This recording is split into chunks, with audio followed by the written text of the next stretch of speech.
We'd like to thank Airbnb for being the presenting sponsor of African Tech Roundup's podcast miniseries on inclusive travel and tourism, recorded at the Africa Travel Summit.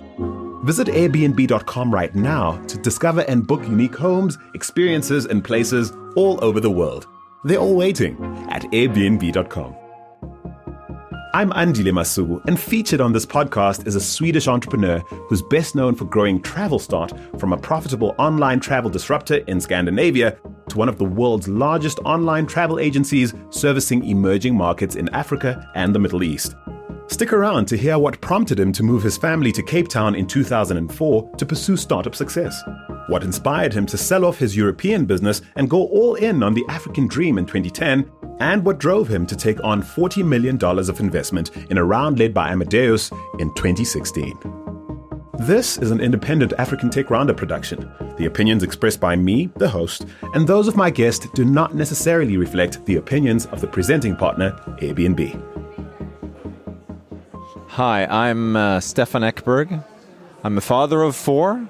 I live in Cape Town, born in Sweden, and I'm the founder of a company called Travelstart. It's a travel group that's been around for 19 years now. We started our journey in Sweden, where we became market leaders, and we expanded throughout Scandinavia and then Germany. Later, in 2006, we opened up in South Africa and expanded throughout the region here, and that's a lot of challenges and a lot of fun. So welcome to the African Tech Roundup, Stephan. Thank you for joining us. Thank you. I'm curious about the jump from the developed world, as far as where your business began, to the developing world. Talk us through your thinking and the filter you used to determine that South Africa would be the smart place to start on the continent. And also, perhaps the filter you used to determine that Africa over perhaps other developing parts of the world. For me, Africa was always a little bit different. So Africa for me was a love story that started in '89. I came here on vacation, traveled around the country, and just felt that I, at some point in my life, wanted to find a reason to be able to come back here and hopefully have a summer house. But Africa really crawled under my skin, and after we became very successful in what we do in Scandinavia, I started to talk to my wife about possibly moving down to South Africa and see that as a natural expansion. And on a holiday down here, I got restless after a few days, so I started to call around people in the industry.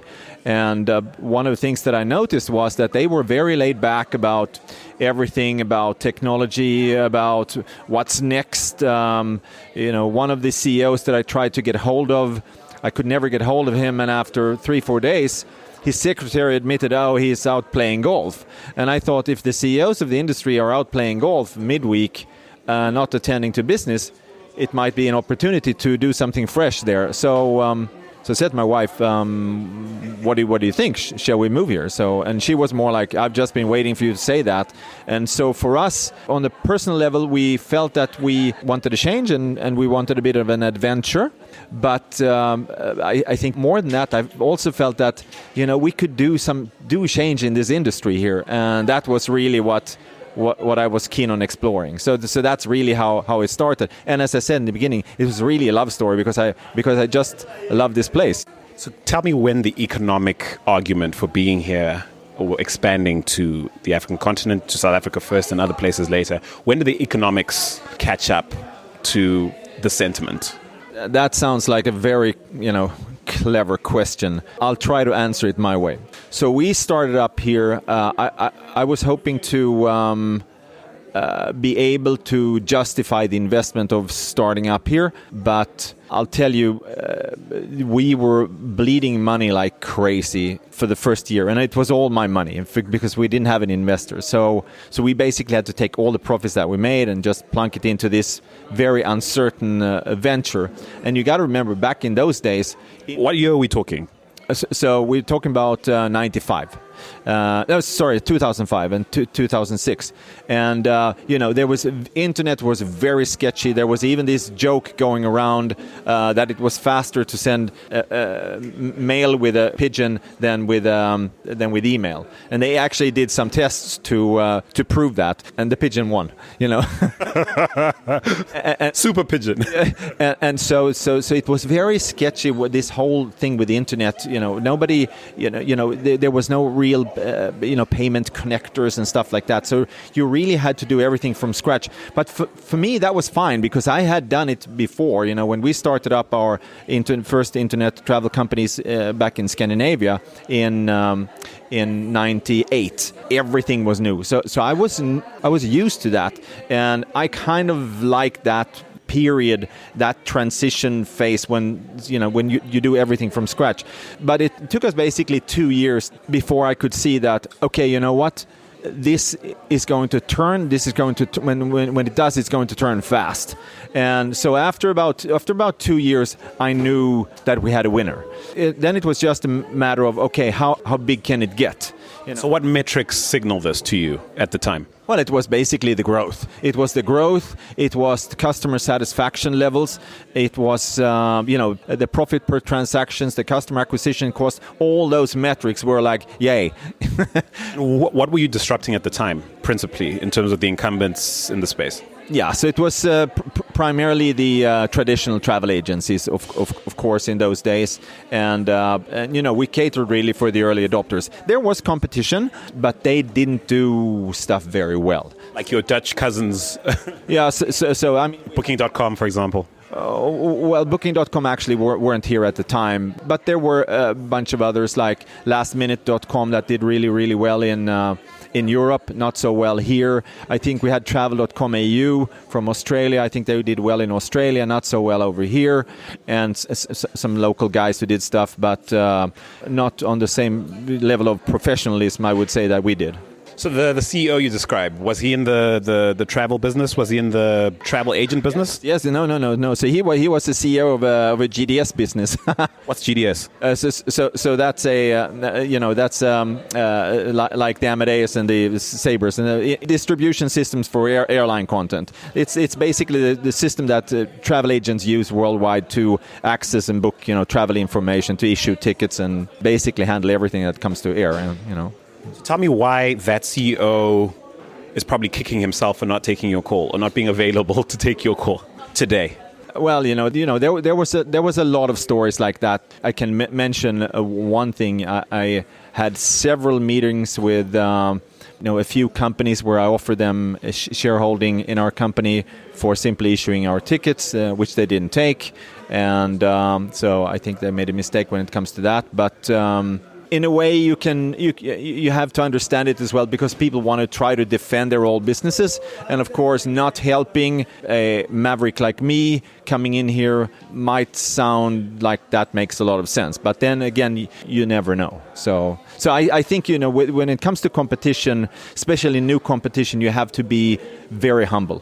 And every time I have some young guys showing me something, I can see that, okay, this is probably not going to work, but I also reserve the right to say this might actually kill my business completely one day.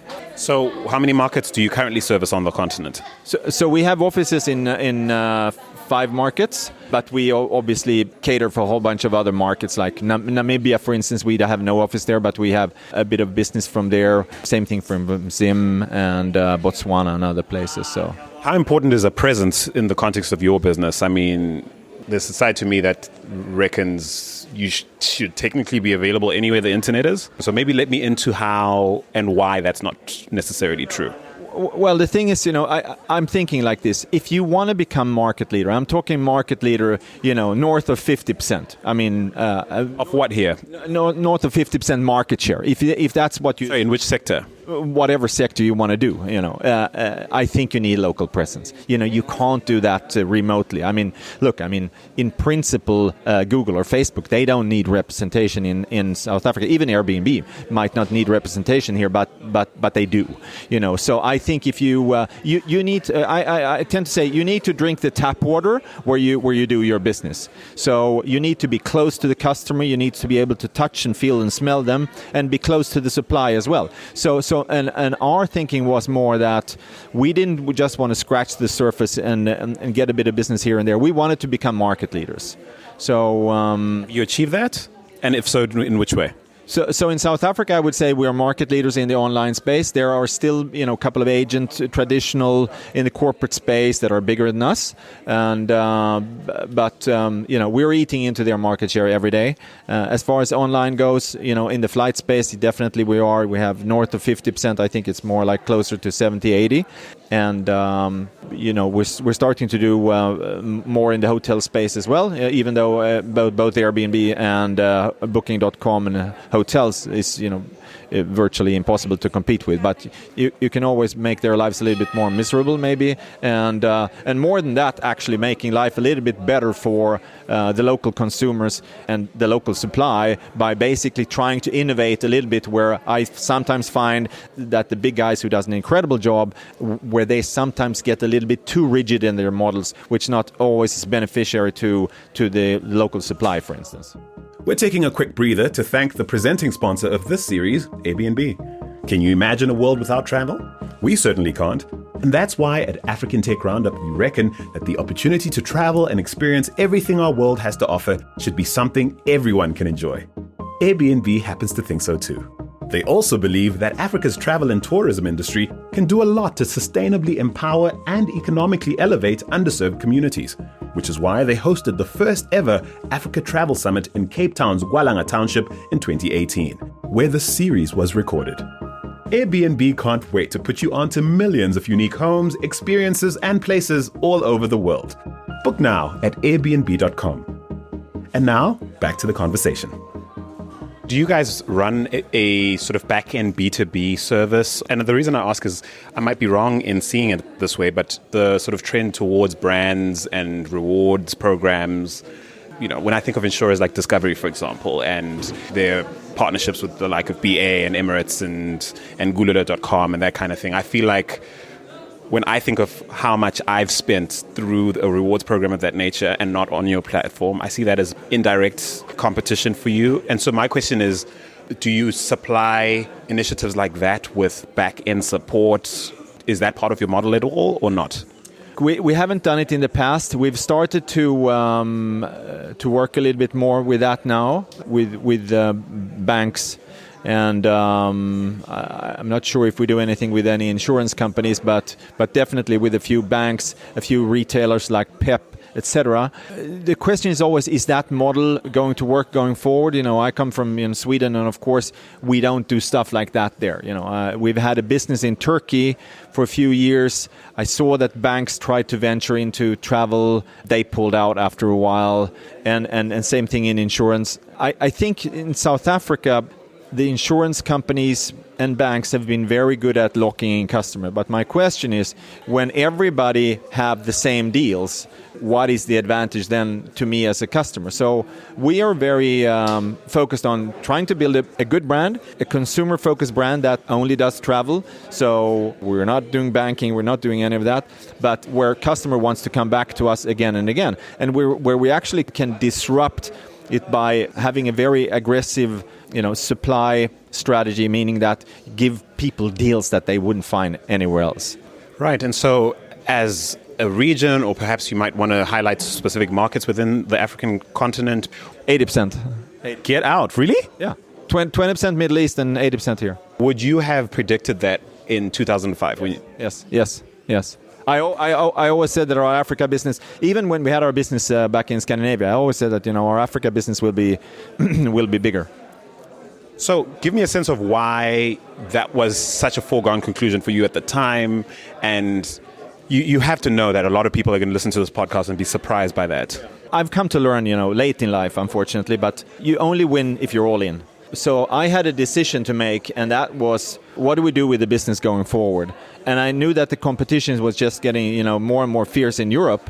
So we sold off the European business actually to focus only in Africa. So of course, because of that, we became Africa only business to start with, and then we have ventured out into the Middle East. But I think it was a conscious decision. We said, okay, we want to be numero uno in Africa, and we need to be there. And we closed down everything that we did in Scandinavia, everything, not a single employee, and focused everything here. Recruit locally and do everything locally. So, and I believe that is a good concept for any industry that you're in. So you've already alluded to it, but I mean, speak to someone listening to this who thinks they can succeed on the continent by remote control. And I think forget it. You can't. No, that's. I would say it's virtually impossible. I mean, we have offices, in Tanzania, Nairobi, Lagos, Cairo, on this continent here, and I'll tell you. Forget it that you can do anything, remotely in Nigeria. You have to be there, and same thing for the other place. You have to be there because things works differently in all these markets. So Africa, of course, that, but especially the guys listening to this in San Jose, they probably don't know that Africa is not a country. It's a continent with I think it's 60 countries with more than 60 currencies and probably 600 religions and I don't know, man, how many tribes. So just on the tribe thing, for instance, what we noticed in Nigeria. It's very, very important who runs the show there, because if he or she is from the wrong tribe, you will be in trouble. And we had that problem, and it was just we almost went bankrupt because of that, and so we needed to solve that, So have you taken on VC? How have you funded growth since bootstrapping it? Which I'm assuming at some point bootstrapping had to sort of give way to formal investment. Yeah, look, I mean, we bootstrapped from day one, and we've been profitable since 2002 or something like that. And as I said, when we started up here, it took us 2 years to become profitable. And we've been very profitable, being able to fund everything what we wanted to do. I raised money now close to 3 years ago from Amadeus Capital in England and MTN. So we raised close to $40 million. That was, to some degree for expansion. It was to some degree also for, looking at what is the next stage for the company. Because, I mean, I was a sole owner of a company, and I don't think that is good in a technology business like this. Scaling is everything, and it's an industry that likes consolidation. And so I wanted to try to run a consolidation play as well, where we could be the locomotive for that with our investors. And, that is what we're executing now. Yeah. So it's funny because I was going to ask you sort of what sort of runway does 40 million get you? But you're not even thinking of those terms because you didn't need the money per se. Yes. No. So that's correct. So we didn't need the money. But of course, having access to VCs, it opens up a whole new world for me that I didn't know about before. I'd read about it, but I haven't been exposed to it personally. When did you take money? It was close to 3 years ago. So, two things related to this.